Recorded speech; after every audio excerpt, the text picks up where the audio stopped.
नमस्कार जन उत्तराखंड में आप सभी का स्वागत है। मैं हूं प्रभात। सबसे पहले हेडलाइंस।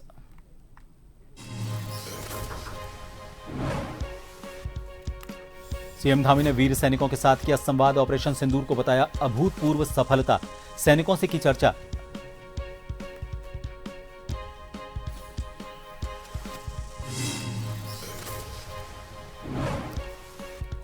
झारखंड मुख्यमंत्री हेमंत सोरेन पहुंचे केदारनाथ धाम। परिवार के साथ की विधिवत पूजा अर्चना। देश की सुख समृद्धि के लिए की प्रार्थना।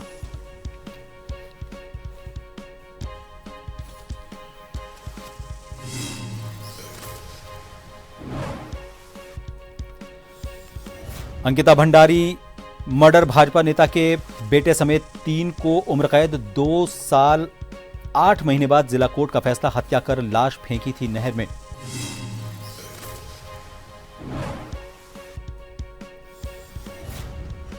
काशीपुर के शटरिंग गोदाम में लगी आग। शॉर्ट सर्किट बताया जा रहा कारण। कई घंटों की मशक्कत के बाद आग पर पाया काबू।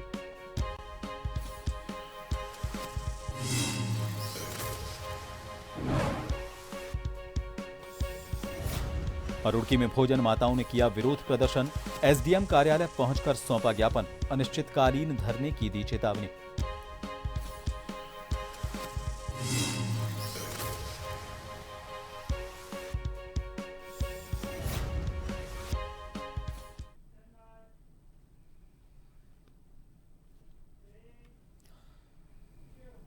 उत्तराखंड के बहुचर्चित अंकिता भंडारी हत्याकांड में 3 साल बाद आखिरकार दोषियों को सजा का ऐलान कर दिया गया। कोर्ट ने आज सुनवाई पूरी होने के बाद तीनों आरोपितों को दोषी करार देते हुए तीनों दोषियों को आजीवन कारावास की सजा सुनाई है। हालांकि अंकिता के माता पिता को इस फैसले से निराशा हाथ लगी है। दोनों का कहना है कि उनकी बेटी की हत्या करने वालों को फांसी की सजा होनी चाहिए थी।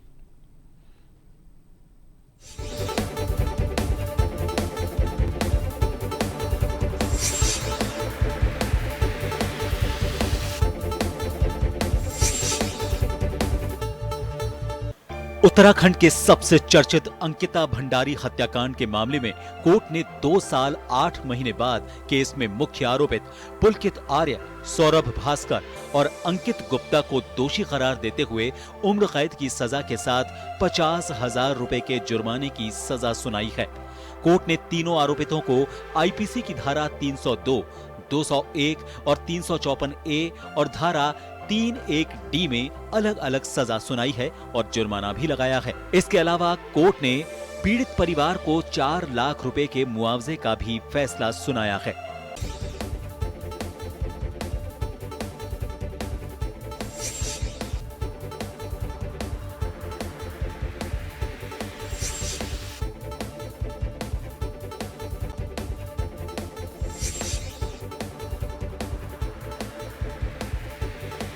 सुबह कोर्ट के फैसले से पहले पुलकित आर्य और उसके दोनों दोस्तों को कोर्ट द्वार के जिला एवं सत्र न्यायालय में भारी सुरक्षा के बीच लाया गया।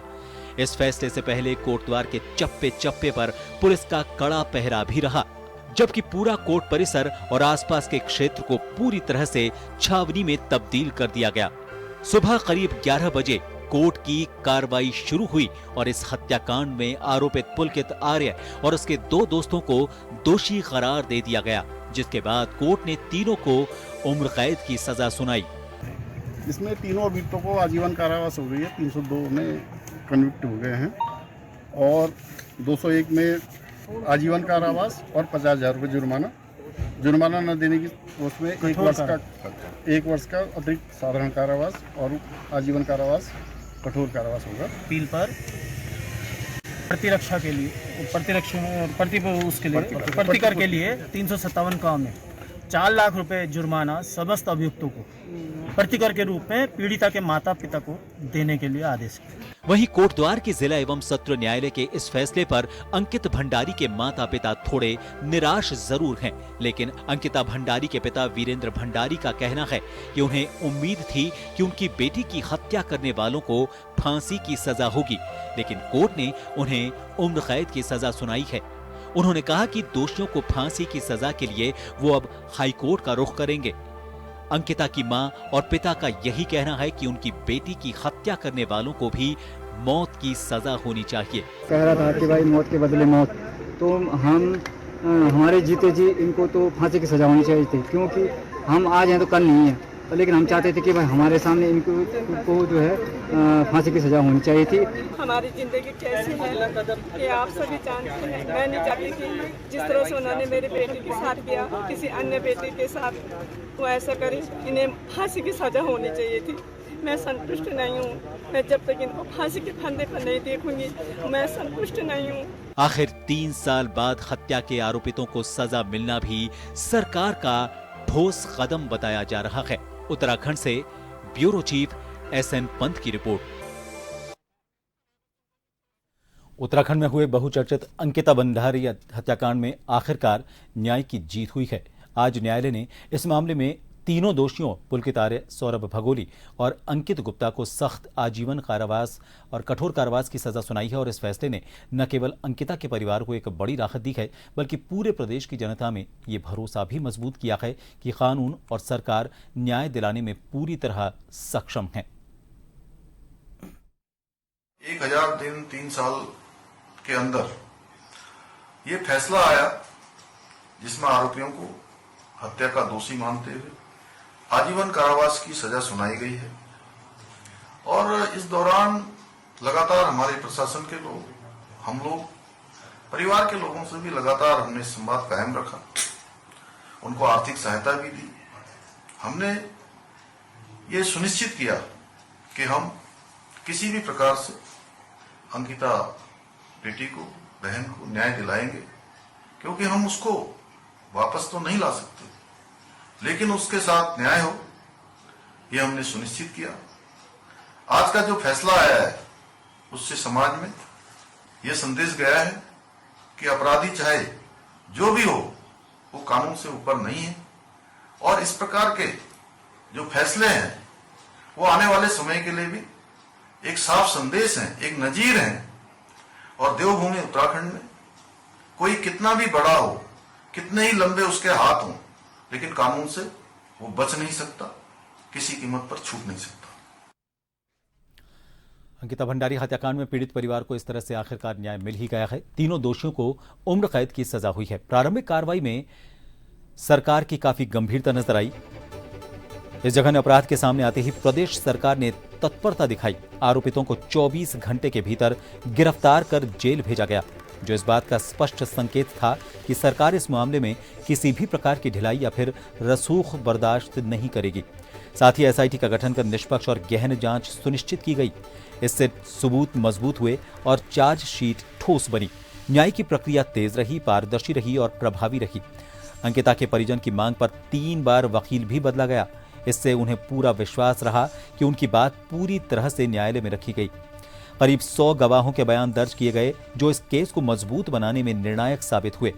मामले को गैंगस्टर एक्ट के तहत दर्ज कर कानूनी धाराओं को और सख्त किया गया। इससे आरोपितों को कड़ी सजा दिलवाने का रास्ता प्रशस्त हुआ। इस केस में मुख्य आरोपित पुलकित आर्य एक रसूखदार परिवार से ताल्लुक रखता था, लेकिन सरकार ने यह सुनिश्चित किया कि कोई भी दबाव या राजनीतिक प्रभाव जांच या न्यायिक प्रक्रिया को प्रभावित न कर सके। और यही वजह है कि आज जब दोषियों को सजा सुनाई गई तो ये केवल अंकिता के लिए नहीं, बल्कि पूरे समाज के लिए न्याय की मिसाल बन गया। अंकिता भंडारी को आज न्याय मिला है। ये न्याय केवल एक बेटी के लिए नहीं, बल्कि पूरे समाज की बेटियों के लिए है। इस पूरे घटनाक्रम में उत्तराखंड सरकार की भूमिका न सिर्फ सक्रिय रही, बल्कि उदाहरण पेश करने वाली भी रही। तेज, पारदर्शी और सशक्त न्यायिक प्रक्रिया से यह स्पष्ट हो गया है कि अब अपराधी कितना भी रसूखदार क्यों ना हो, कानून के शिकंजे से बच नहीं सकता। यह उत्तराखंड की नई तस्वीर है, एक ऐसा प्रदेश जहां न्याय सर्वोपरि है। सरकार जनविश्वास की कसौटी पर खरी उतरी है।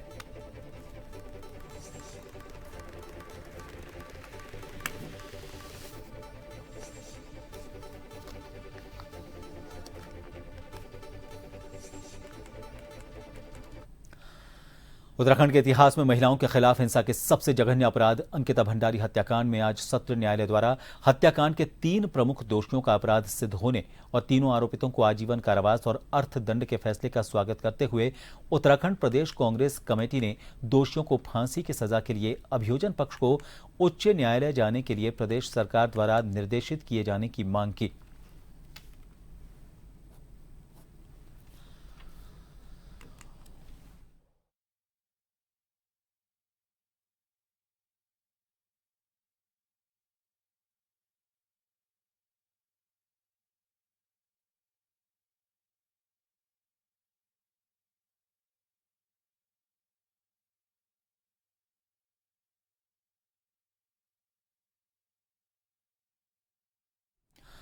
सीएम पुष्कर सिंह धामी ने वीर सैनिकों के साथ एक संवाद कार्यक्रम किया।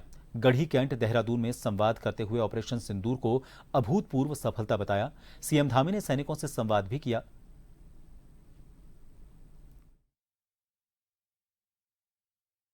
ऑपरेशन सिंदूर में हमारे पराक्रमी के सैनिकों ने अप्रतिम शौर्य, अद्वितीय त्याग, अटूट समर्पण की जो एक अद्वितीय मिसाल पेश की है, उसको आने वाली पीढ़ियों को हमेशा इस ऑपरेशन सिंदूर से प्रेरणा मिलती रहेगी। 22 अप्रैल को जो पहलगाम में हमला हुआ कायरतापूर्ण, उस आतंकी हमले का जवाब देते हुए प्रधानमंत्री जी के नेतृत्व में ऑपरेशन सिंदूर ने अभूतपूर्व कार्यवाही करते हुए इसको अंजाम दिया गया और आतंकी और उनके आकाओं को ये स्पष्ट रूप से समझा दिया कि भारत की बेटियों के सिंदूर की ओर आंख उठाने वालों का क्या परिणाम होता है। तो ऑपरेशन सिंदूर के सफल होने पर आज डिफेंस सैनिक इंस्टीट्यूट में ऑपरेशन सिंदूर की अभूतपूर्व सफलता पर एक संवाद वीर सैनिकों के साथ कार्यक्रम का आयोजन हुआ। कार्यक्रम में मुख्य अतिथि मुख्यमंत्री पुष्कर सिंह धामी शामिल हुए। सूबे के सैनिक कल्याण मंत्री गणेश जोशी ने कहा कि ऑपरेशन सिंदूर भारतीय सेना के अदम्य साहस, रणनीतिक सूझबूझ और अपार पराक्रम का प्रतीक है और ये भारत की संप्रभुता, सुरक्षा और आत्मबल का जीवंत प्रमाण बनकर सामने आया है।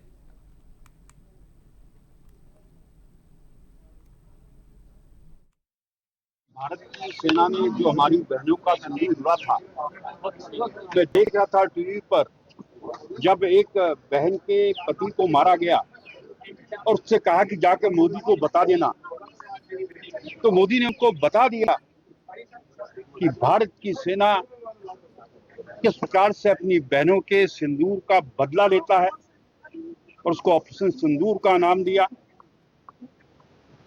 और जहां पीओके के अंदर घुस के मारा, वहीं पाकिस्तान के अंदर घुसकर उसके 9 एयरबेसों को तबाह करने का काम भारत की वीर सेना ने किया।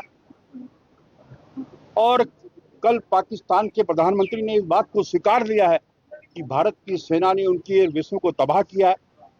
इस युद्ध में मात्र 2 दिन के अंदर पाकिस्तान की सेना को घुटने टेकने पड़े। एडमिरल एयर मार्शल ने अपनी बात कही और मुख्यमंत्री जी ने सैनिकों से संवाद किया, क्योंकि भारत वीरों की भूमि है, राष्ट्रभक्तों की भूमि है। देश की सेना का 17% की पूर्ति हम करते हैं। हर 5वां सैनिक हमारे उत्तराखंड से होता है और भारी संख्या में वीर सैनिक यहाँ पर आए, मैं उनका आभार व्यक्त करता हूं। एक छोटे से ब्रेक के लिए रुकेंगे, बने रहिए जन टीवी पर।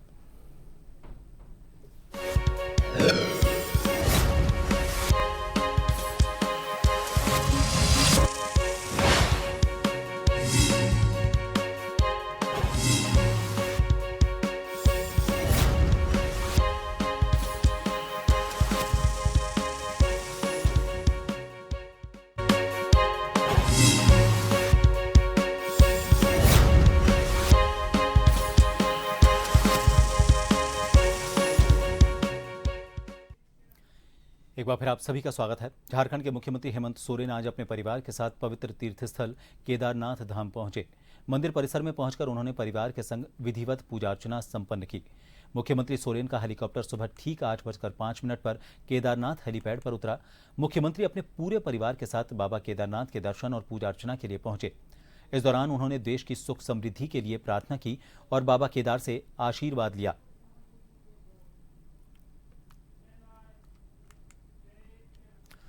रुड़की में प्रतिभा सम्मान और लोकार्पण समारोह का आयोजन हुआ।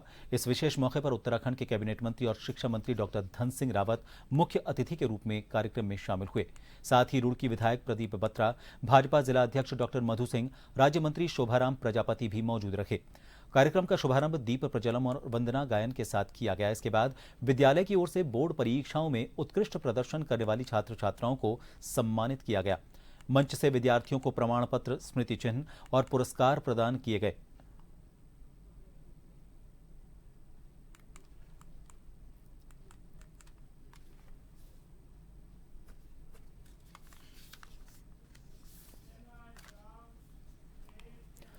उधम सिंह नगर खटीमा में समस्त पत्रकार एकजुट होकर हिंदी पत्रकारिता दिवस पर विचार गोष्ठी के आयोजन में शामिल हुए, जिसमें मुख्य अतिथि के रूप में शंभुनाथ वाजपेयी बरेली से पहुंचे और विशिष्ट अतिथि के तौर पर डॉक्टर बिपिन चंद्रा पहुंचे।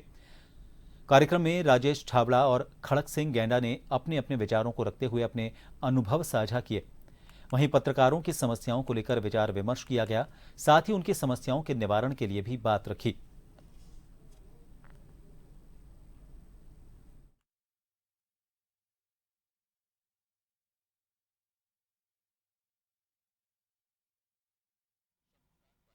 मैं अपने समस्त पत्रकारों साथियों को, और चाहे वो इलेक्ट्रॉनिक मीडिया के हों चाहे प्रिंट मीडिया के हों, सभी को हिंदी दिवस की बहुत बहुत शुभकामनाएं देता हूं। साथ में अपेक्षा रखता हूं और साथ में हमारे जो पत्रकार साथी हैं उनकी जो समस्या है और उसको लेकर जो आज मीटिंग हुई है, जिस बैठक हुई है, जो समस्या आई हैं उनको हम शीघ्र ही समाधान अपने स्तर समाधान करवाएंगे और पूरी कोशिश करेंगे कि हम हमेशा पत्रकार साथी लोग एक रहकर अपने पत्रकार साथियों की लड़ाई इसी तरह लड़ते रहे जैसे कि आज तक लड़ते आ रहे हैं।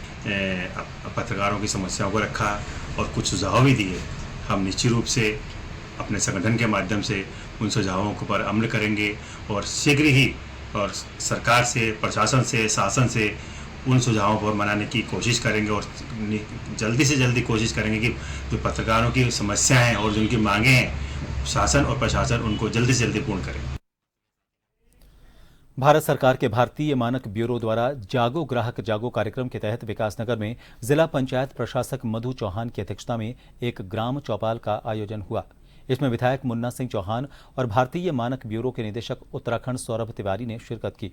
जिला पंचायत प्रशासक मधु चौहान ने कहा कि भारतीय मानक ब्यूरो द्वारा उपभोक्ताओं को जागरूक करने के उद्देश्य से चौपाल लगाकर जागरूक किया गया, ताकि जानकारी के अभाव में भारत सरकार द्वारा तय मानकों की उपयोगिता समझकर सेवा प्रदाता द्वारा उपलब्ध कराए जा रहे उत्पाद और सेवाओं का लाभ ले सकें।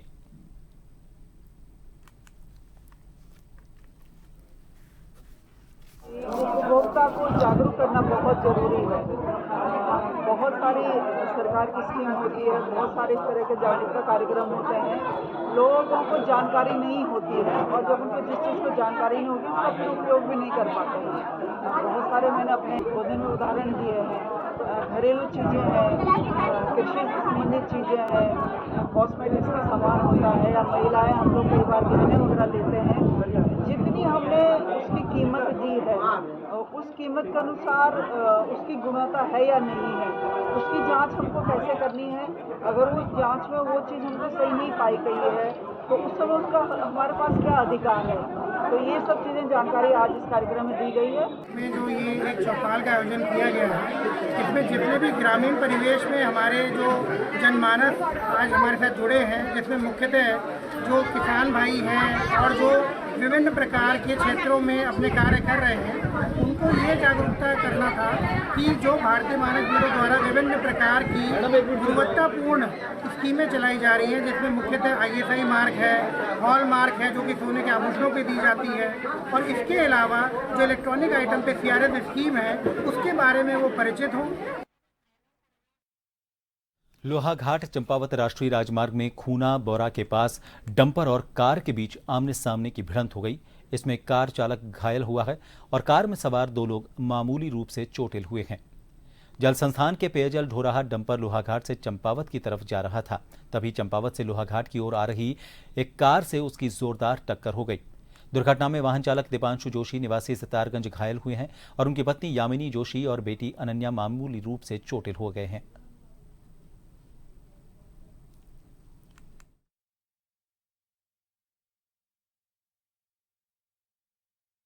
रेल संरक्षा को सुनिश्चित करने के उद्देश्य से इज्जतनगर मंडल के इज्जतनगर लालकुआ हल्दी रोड रेलखंड का अंतर रेलवे संरक्षा ऑडिट मेट्रो रेलवे कोलकाता की संरक्षा ऑडिट टीम ने किया।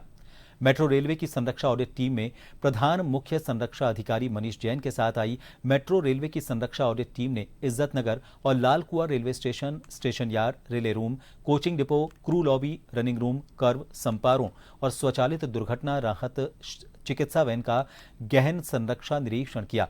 इस निरीक्षण के दौरान प्रमुख मुख्य संरक्षा अधिकारी ने इज्जतनगर मंडल द्वारा संरक्षा मानकों को सुदृढ़ करने की दिशा में इज्जतनगर मंडल द्वारा अपनाए जा रहे प्रयासों पर संतुष्टि व्यक्त की।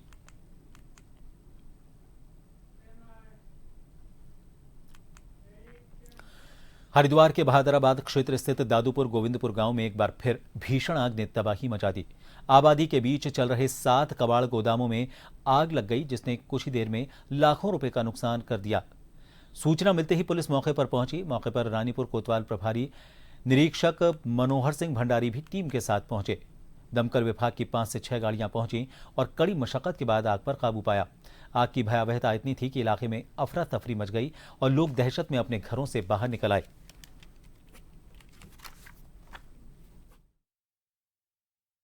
का रिश्ते होता है जो कूड़ा, उसकी आग है और शॉर्ट सर्किट से बता रहे हैं आग लगी है। और ये 5-6 गोदाम थे जिसमें आग लगी हुई थी और हमें इसमें पूर्णतः हमने काबू पा लिया, बुझा दी सारी आग।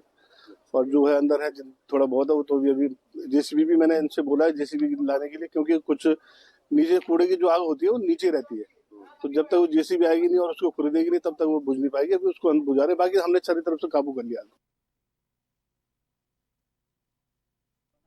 कालाढूंगी के उपजिलाधिकारी परितोष वर्मा ने बताया कि लगातार हो रही बरसात के चलते बीते दिनों कालाढूंगी के नदी नालों में पानी आने से कालाढूंगी प्रशासन बिल्कुल मुस्तैदी बनाए हुए है। नदी नालों के किनारे अवैध रूप से बसे लोगों को नोटिस भेजने शुरू कर दिए हैं ताकि मानसून आते ही किसी भी हताहत होने से बचा जा सके।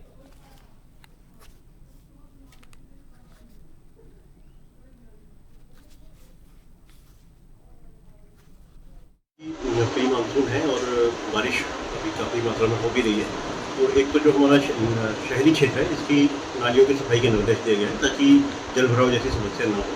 और जो हमारे संवेदनशील क्षेत्र हैं जो नदियों के किनारे अवैध रूप से रह रहे हैं उनको भी चिन्हित किया जा रहा है और उनको भी शीघ्र मानसून से पूर्व से हटने के लिए नोटिस भी दिए जाएंगे।